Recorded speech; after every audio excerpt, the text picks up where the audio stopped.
नमस्कार मित्रों, welcome to my channel गौर से देखो। भारत एक विशाल देश है और 75 साल इस देश में रहने के बाद भी मुझे लगता है मैंने इसको बड़ा सतही तौर पे शायद 5% देखा होगा और समझा तो 1% होगा, क्योंकि मैं जिस तरह के लोगों के बीच में ज़्यादातर रहा हूँ, घूमा हूँ, वो सब मेरे ही जैसे लोग थे और उनकी सोच भी कमो बेशी मेरे जैसी ही थी। तो इसलिए मैंने वो स्पेक्ट्रम नहीं देखा जो इस देश में है।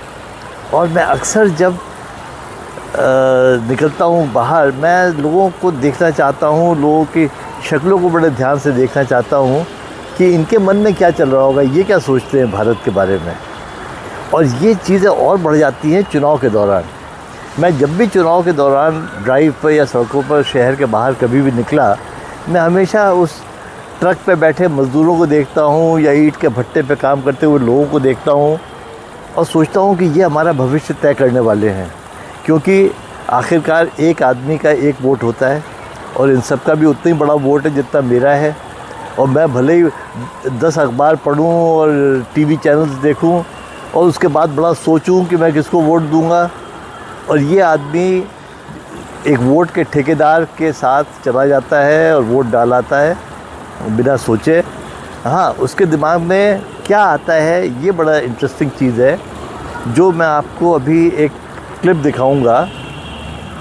वो भी एक ईंट के भट्टे पे काम करने वाले आदमी का ही है कि उसकी कंसर्न्स क्या हैं। उसकी कंसर्न सबसे बड़ी होती है सिक्योरिटी, एंड उस सिक्योरिटी के लिए उसको एक ऐसा आदमी चाहिए जिसको कि वो बुला सके। जैसे हम आज सिक्योर फील करते हैं कि हम 100 डायल करेंगे तो पुलिस वाला आ जाएगा। अब वो आएगा कि नहीं आएगा वो अलग बात है, पर एटलीस्ट हम आज सेफ़ फील करते हैं कि पुलिस वाला आ जाएगा। और इसी तरह से वो जो आदमी अभी मैं आपको दिखाऊंगा, उसके पास भी एक नंबर है। उसे पुलिस पे विश्वास नहीं है, क्योंकि उसको मालूम है कि पुलिस वाला आएगा तो वो पैसा मांगेगा या उसी को पकड़ ले जाएगा। तो इसलिए जब पुलिस पे विश्वास नहीं है तो उसको किसी लोकल गुंडे पर या ठेकेदार पे विश्वास करना पड़ेगा।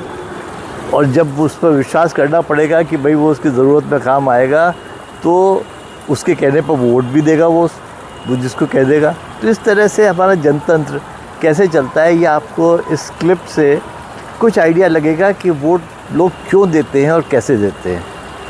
आइए देखते हैं, फिर आगे बात करेंगे। देखो जी, मेरी बात सुनो। वैसे सबसे पहली पसंद तो ये होगी जो भी बन जाओ वही बढ़िया। हमारे बनाने से या दूसरे के बनाने से बनने का तो है नहीं। मुझे तो आप ही के तो वोट से बनेंगे वो। हाँ। मुझे तो रावण पसंद है। ठीक है जी, चंद्रशेखर आजाद। हाँ जी बिल्कुल। क्यों? क्यों? हमारा हिमायती।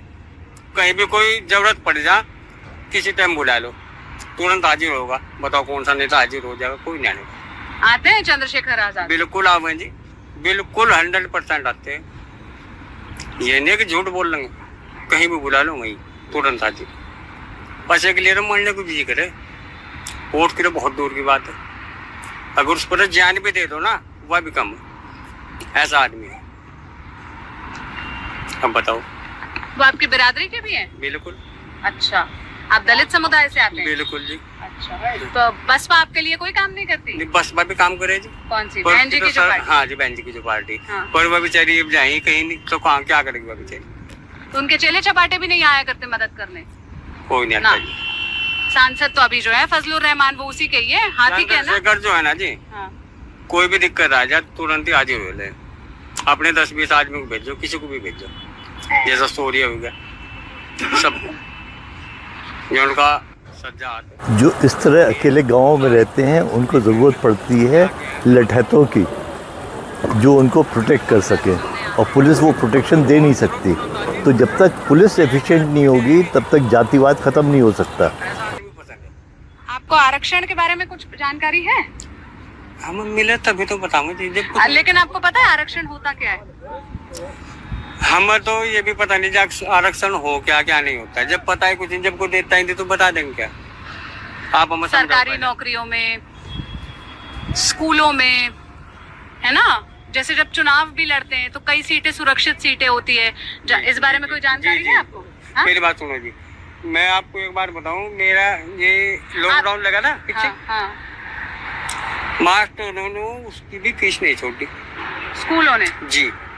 सरकारी स्कूल में नहीं पढ़ते, प्राइवेट प्राइवेट में पढ़ते हैं। प्राइवेट। सोचिए, ये आदमी भी अपने बच्चों को प्राइवेट स्कूल में पढ़ा रहा है, सरकारी स्कूल में विश्वास नहीं है उसे। कोटा पता है, नौकरी में वो तो कोटा तो हमारा सुरक्षित है, जो कुछ है सुरक्षित पता है, उसके बारे में तो पता थोड़ा। पता है। कोई है आपके आसपास, आपके समुदाय में, आपके गांव में जिसको सरकारी नौकरी मिली हो? अभी कभी भी कोई है ऐसा?